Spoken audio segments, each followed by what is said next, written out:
Hello, friends. Welcome back to the Small Business Sales and Strategy Podcast. Today's episode is a fun one. A while back, I had a conversation with Geovanna Burgess White of YG Collaborations, and she talked us through how to micro niche your marketing. I loved talking with her because she made some really great points about not confusing your audience and making sure that people know exactly what you do. So if you have not joined my Facebook group, this was a live conversation inside of there, and there's much more content for you as female small business owners that I would love to share. So make sure that you check the show notes and jump into the group. We are there to support you and help you and want to cheer you on as you grow your business. So let's dive into today's episode.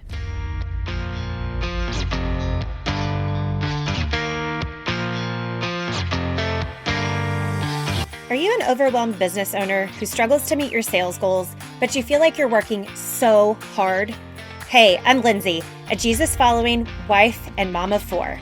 I'm also an award-winning medical device sales rep turned sales and business strategist, and I'm so glad you're here. Welcome to the Small Business Sales and Strategy Podcast. I'm here to help you develop the skills and strategies you need to sell your services and products with ease so that you can grow your business, serve your community well, and ultimately live the life you dream of. Grab your coffee and a notebook or your tennis shoes and take me on a walk. You're in the right place. Are you ready to dive in? Let's go.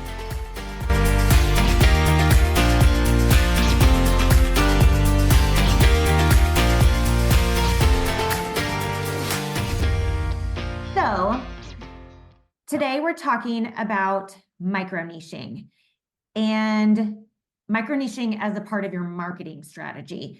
So one of the things that I see in sales, especially, and on the marketing side, but I think when people start a business, they think they need to be all the things to all the people. And what they end up doing is confusing their customer because they are all the things to all the people, and no one can remember what they do because they do so many things for so many different types of customers, right? So let's start with what is micro-niching in your marketing strategy? I love this because we were that company a long time ago when we started. We were just kind of like, we're going to help all women in all areas. Mhm. Micro niching is literally knowing your ideal client, like who she is or he, Mhm. who they are, what they do, where they live, how much money they make, what they're driving, what they're wearing. There's so many coaches, and I love it because there's so many types of clients. So it's really knowing who your ideal client is and only speaking to them. So like it's not that easy. You No, say it, it's you're like, oh, really that sounds hard. easy, but it really is knowing who that person is from what they're doing when they're getting up in the morning, from when they're doing what they go when they go to bed, again, where they live, how much they make, and then only creating marketing that really educates and serves that client. So it's like you're talking to her or him, like, or them. You are Right. talking to them and they see you, they get to know you, they're building the rapport, and you're like, you're solving my problem. So really knowing who your ideal client is. And that's hard. Okay. So what does that look like for you in your business? So for us in our business, our micro niche client is really the modern day suburban woman who she's about to be an empty nester. We call her the pre-empty nester. Maybe she Okay. is the empty nester. Her husband's maybe 5 to 10 years out of retirement. Maybe she worked in corporate, but then she stayed at home, or she ran a business, but then she really went into being like a full-time parent, and now she's looking for like what most people call midlife crisis. We are just calling it really having their identity reborn and having that second phase of life and saying, okay, it's time for me again. And how do I do this? So Mhm. we really help those women who are looking for their new identity after what they thought their life was supposed to be really turns into, oh my God, what have I been doing my whole life? So Right. she's amazing. We love her. We've been working with that client for over 3 years, and um, she's fantastic. We love her. Love it. Love it. Yeah. Okay. So once we know what micro niche, once we know what micro niching is, Hmm. how do we determine what are micro niches? Like, how do we get there? Yeah, it's a process. So it's definitely a process, especially when you're starting a business. Because and if you're a woman listening to this, I think most of the community is women. Yes. We tend to want to help everybody. We're like, I just want to Yes. help everyone. I'm really, really good at it. I always tell people it goes back to like, what problem are you solving? You can really only be solving one problem. There could be multiple causes to that problem, but you're solving one. Ours is the relationship with self, time, and money. Like the That's it. everyday woman has that, right? We're solving those problems. So once we figured out what problem we solve and really figured out who is that woman who needs us, then we can get into the marketing side of it. And when most women start a business, they just start with the marketing and the branding and all the things looking beautiful, and they're talking to everyone, but no one's coming. It's like throwing spaghetti at a wall, see what sticks and what's falling. Right. And what we've learned is it really did, you have to take the time and kind of test out the waters on Yep. what your ideal client would be. Yes. Now, I will tell you, most people know what their ideal client isn't. So it's like, take your worst client and go, okay, what's the opposite of that? That's who Mhm. you need to be looking for. But Right. you got to start with what problem are you solving? Because if you're just starting a business to start a business and make money, I'm here to tell you it ain't gonna work. You got to Right. be solving the problem, and you got to be good at Yes. it. And I think I love that you pointed out as women, I think that's something that's can be a downfall a trap that we fall into, because we really do, at the heart of what we do, we want to serve people and we want to help them and we want to make their lives better with the services or products that we offer. Yeah. But what we end up doing, because we offer all those things, is no one comes because nobody knows what we do. Right. They're So, confused. When you're confused, you lose. You said at the beginning. People don't, they're like, so wait, what do you do? And we were right, there. We right. were like, we can't Actually, help all the women. yeah, Yeah. I was actually talking with a friend this morning, actually. It's funny that this topic is what we were talking about today, is because she's wanting to start something. And she has a very specific audience she wants to talk to and serve. And I told her, I was like, I'm so glad to hear that you already know that, because that's one of the biggest Obstacles. Yeah. mistakes that people make when they're starting Mm. that journey, is they're not niching down enough. And so then what happens, it's the exact opposite of what you think should happen, right? You need to micro niche down so that people know exactly what you do, who you serve, what problem you solve, where you do it, all the details, right? Down to those nitty gritty details. And then once people know you for that, then you can start expanding. But if they know you for too many things, no one comes, because Yeah, they're confused. They're like, I don't know. I well, don't know they're if you just are you solving my problem or not. That's right. in people. I mean, especially now, if they want to know wherever they're following you. It doesn't matter if it's social media, if it's in person. Like they just want to know, like, what's in it for me? What problem are you solving for me? It's the selfish, and that's okay. That's what you want. Like the more you can go and be like, that you want to get that from someone. You want someone to, watch this or see a post or have a reel, and they emotionally connect with you, and you're saying, again, you're speaking to me. Right. How do I, and then the next part was like, what's the next step? Like, how do I get a hold of you? I've met so many people that micro niche, and then like I can't even like find a place to get a hold of them. So then it's like the next steps, right? So Yes. it takes time to figure out who your ideal client is. Mhm. I would say most of us go into the business thinking we know who it is, and it changes 2 or 3 times, and then you're like, oh, now the message is clear. Then you can go and do all the other things later. But you really have to start focusing on who do you want to serve, and are you doing it for the right reasons? Because there's a difference between servicing and selling, and you can tell online a lot Yes. what that means. Yeah. Yes, absolutely. Okay. So you said just a second ago, figuring out what the next steps are. So once we've figured out exactly who we're serving, or we're getting closer to that really, really micro niched client, what are our next steps? Like, how do we find those people? Oh, I love that. So before we even go and find them, you need to make sure you're doing up to date market research. I mean, it's changed. Like I just talked about this earlier this week. Just Mhm. statistics from 2024, which we're only week 3 or end of 2023 through from 2022, 2023 have changed. So you need to do your market research, make sure that those problems that you're solving are still the up to date problems, and then you need to go find the ideal client, and then you need to go build the relationship. You don't get to just find her and then DM her and then be like, okay, well, why didn't she buy my product or my service? You need to be in, if it's an online business, you have online communities where you're in there. And I want to say this correctly, that you're in there strategically answering questions, understanding the group, seeing where you can be an expert in, and then you're creating beautiful marketing that's educational and of service. There should be nowhere, I mean, yes, you can sell. People say, well, am I not supposed to sell? 100%. But there has to be a healthy balance. And I should be able to go, again, LinkedIn, Instagram, Facebook, wherever it is that you live, and I should be able to be gaining knowledge from the Right. content that you're creating versus you just pushing product. And that's how I'm building a relationship with you. It's just, especially with coaches, like it's a huge Yes. investment. So it's going to take time.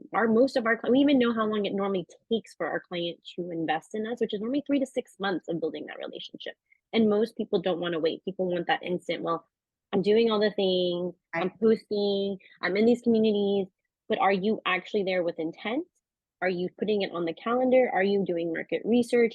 And are you solving those problems that you think you're solving? Are they up to date with the times? Because Right. things are changing, which means you need to be growing and changing. And most coaches want to just be like, well, I already got certified, I already did the thing. So Right. Okay, so let's talk about market research then. How do we, I mean, where do we find this information? I mean, I can go to Google, but what's like, how do we figure out what's real and what's not, and what's just fluff and what's actually useful in our business? yeah, it's fact checking. I mean, that's, you can go down the rabbit hole. I know we have certain tools and resources that we use, that and articles that we read, and certificate, we get certified normally every year to 2 years. So within our micro niche, we have, I would say, our 5 places where we go do market research, but then we also do it within our own clients. So our own community, we always forget. I mean, that's the number one place, is your own community. Go back, even if you've had clients for 3, 4, 5 years, and ask them, if you were looking for this, my product or service now, what would you be searching? What would you be looking? Because Right. those are the things that you want to go and ask, and that's free.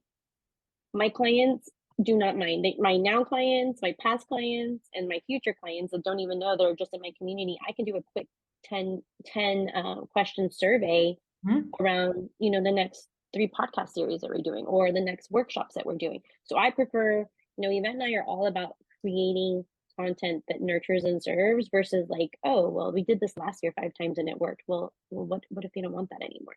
So Right. use the community. If you don't know where to start with the community that you're in, the people that you're networking with, and ask those questions there. Yeah, and I love that. Like you said, you guys do certifications and things. There are always associations and kind of, I don't know what the word would be, but like parent groups of Yeah, like yoga instructors. You have to get certified somewhere to be a yoga instructor. So great. if that is a part of your business plan and your micro niche, go to that group and ask them for market research in your area. Join professional organizations that would tie into what you're doing, even if there's not, you might be in like micro niched and there's not exactly an organization that fits exactly what you do, but there are professional organizations out there that you can pull information from. So Oh, 100%. I really love that. And those professional organizations have to stay on top of the market research themselves so that their profession stays on top of what the need is. So that's a really great place to start. I love also surveying and questioning your community. If you were searching for me now, what would you be searching for? Yeah, That's a really, really great. yeah. And What questions are you typing in Google? Because I want to know, yes, and I want to know why. Yeah. yes, I love that. I love that. Okay, we know what micro niching is now. We Hmm. know how to figure that out. We know what next steps are. When we're creating social media content, I teach 3 pillars, and you don't stray outside of those 3 pillars. And when you said selling, people want to be served, not sold to, education is actually part of your sales process. So for our small business, we do who we are. We show our faces because they need to see and know that I live in their community. I am one of their neighbors. So we show who we are, what we do, and an education piece those are our three pillars, and we don't post anything outside of that on social media. So can you speak to kind of micro niching in the social media world? Do we need to do that, or is that? Oh, yes, 100%. I mean, again, if you're selling a product or a service, it has to be you, especially, and you have to know where your customer lives. Like, our customers Facebook driven. I mean, Instagram's So, great and it's a beautiful encyclopedia for us. Instagram's an encyclopedia. Like, you can go and you can find all the things, but Facebook is where she really lives and what she needs from us. So you need to narrow it down again to the problem that you're solving for her. Again, we want to give her everything. She just wants to, like, one question answered. So the way we've always done it and has worked for our clients is we focus on one topic a month and we break it down into many topics. And we've done our podcast. We've just anniversaried our 4th year, where we go live every week, and it's no ifs, ands, or buts. And it's a mini topic on something that women are needing right now. And I suggest that with anybody in any industry, even if it's a product, like, right. people are like, oh, I don't want to post that product all month. You need to. It's the repetition. I mean, it's 11 touches for clients to finally get back to you. So that's like 11 times of them seeing things. So are you utilizing all the free tools and resources from social media? Are you utilizing Instagram? Are you going live? Are you, doing reels? Are you doing your, mini blogs on your website? And then knowing where your client, how she consumes content. Mhm. It's so important. So think of it as if I just meet you next week, last week, and you talk to me about sales and marketing.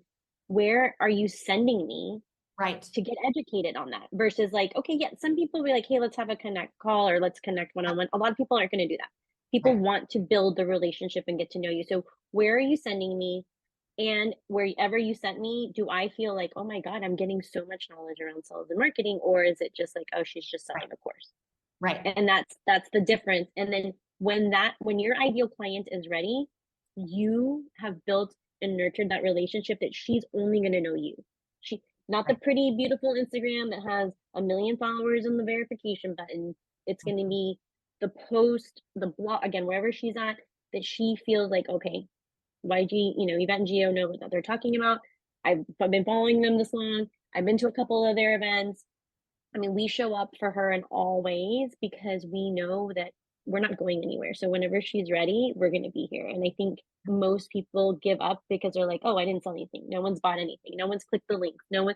Well, it's not them, it's you. Right. Right.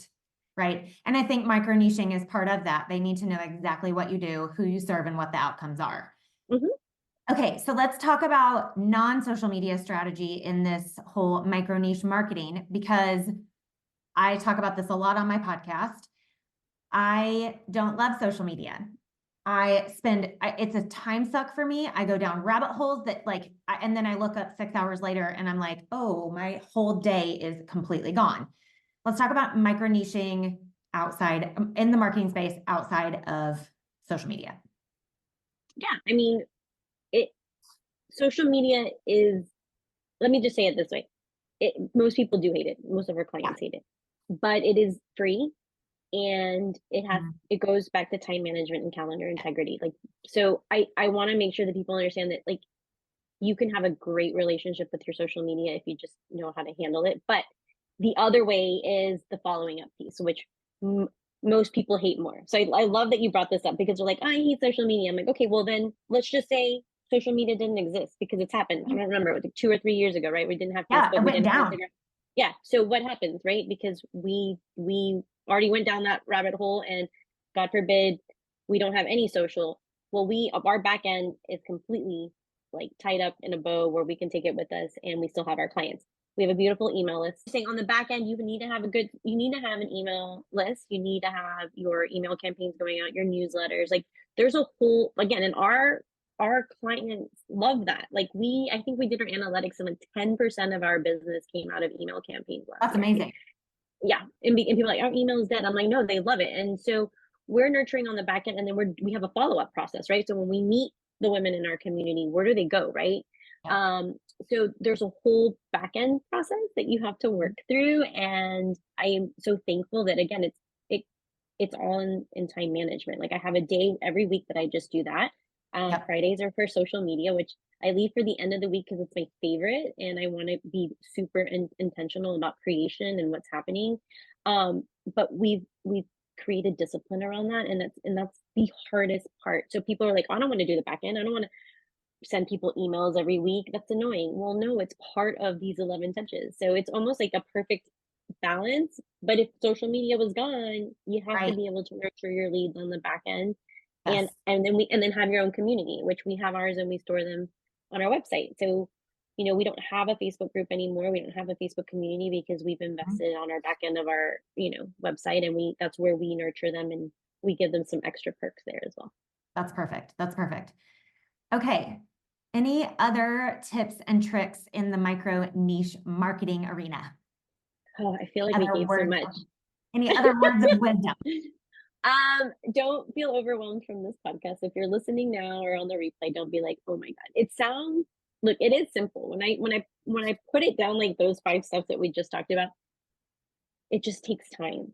Yes. And again, when we talk about your relationship with self, time, and money, this what we just talked about takes self-discipline, it takes time, and it eventually does take money because you're going to have to invest in your clients at some point in some way Right. when you're growing.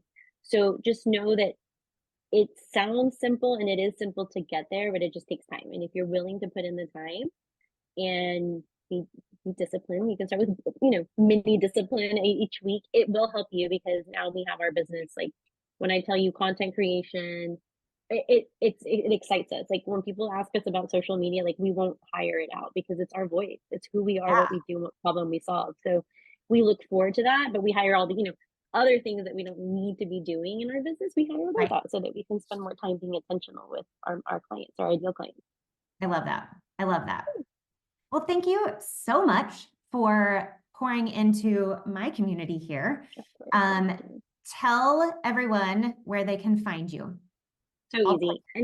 Anywhere YG collaborations with an S at the end. Like we're everywhere, wherever you are, we live there. So if you go to ygcollaborations.com, you can find all of our tools, resources. You can connect with us for virtually for free. Like we want to see you, we want to hear you, and then we do business workshops every single month. Yes. So if you heard something today that you're like follow up process, creating content, time management, we do all of that because we know it's extremely overwhelming to run a business, and we are here to help you. And thank you for letting me serve your community today. Yeah, thank you so much for being here. I will link all of your links and all of your connection points in the show notes.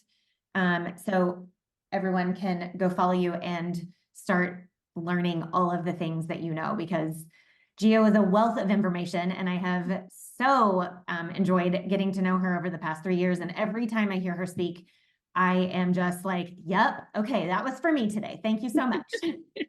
Oh, well, that makes my heart full because that's the point, right? It's Yeah. making sure that we're helping you solve whatever problem it is that we can in the Yes. self time and money realm, because remember, we're micro niching. That's That's right. what we're here for. And if there's something else that I can help you with, just let me know because I'm here to connect you with all these amazing women. So thank you. Perfect. Thank you, thank you, thank you. Have a wonderful day. I don't know, it's not noon yet, but this will live on in the podcast and Facebook world. So if you're listening morning, noon, or night, happy whatever it is for you. And I will leave all the things in the show notes on the podcast. And Geo is a part of my community, so you can also connect with her there. So Yeah. thank you so much. Thanks for having me. No problem. We'll talk to you later. Thank you so much for joining me for another episode of the Small Business Sales and Strategy Podcast. If you found this info useful, will you please leave me a review wherever you are listening? It will not only bless me, but it will also help others find this podcast as well. I'd also love to connect with you, so don't forget to join my free Facebook community for business women. The link is in the show notes. And last but not least, if you'd like to snag a sales and marketing strategy session with me so you can start 2024 off on the right foot, email me at hello@lindsayfletcher.co. Thank you again for listening, and we'll chat next week.